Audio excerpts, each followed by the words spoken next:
For more than 40 years, the Black History Museum and Cultural Center of Virginia has been sharing the rich history of Black Virginians. Each exhibit and artifact recounting their impact on our nation. Now with Black History Month in full swing, February will be very busy for the museum. Azariah Bryant is at the Black History Museum in Jackson Ward with a closer look at what we can expect.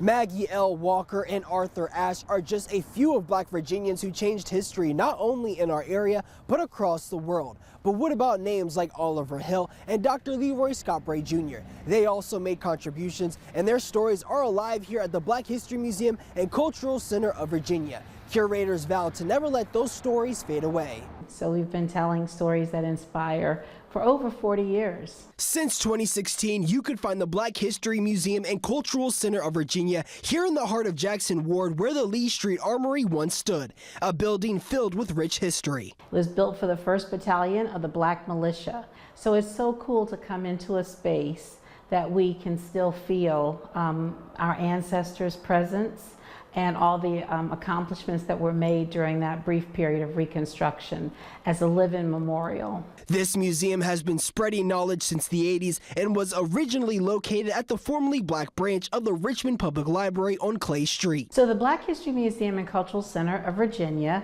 was the brainchild of a man named Carl Anderson.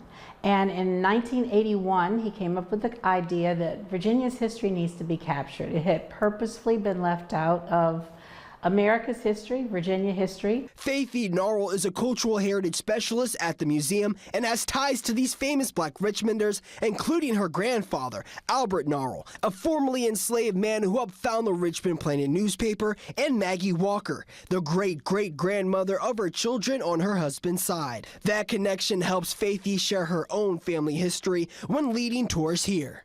If we weren't here, who would tell those stories? The museum is ready to continue telling these stories for years to come. So the future for BHMVA looks extremely bright. Right now we are focusing on hope over fear as we select different types of stories to educate the public about the contributions of Black Virginians. We have already created a 10-year strategic plan. That plan focusing on 4 specific areas. To educate, to empower, to inspire, and to elevate.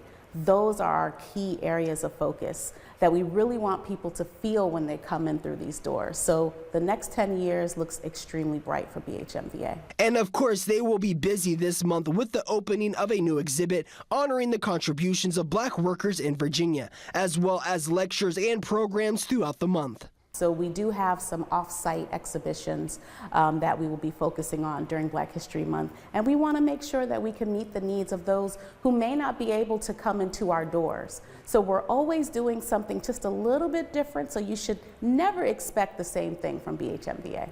They are continuing to honor Black labor with an exhibit going on right now and a new one opening up in April. Each exhibit this year and in the years to come is aimed at embodying the museum's founder's vision. For people to learn about Black history and let this be a safe space. That is what we are definitely trying to do for the future. That this is a safe space, that this is a convening space, that this is a space for Black thought.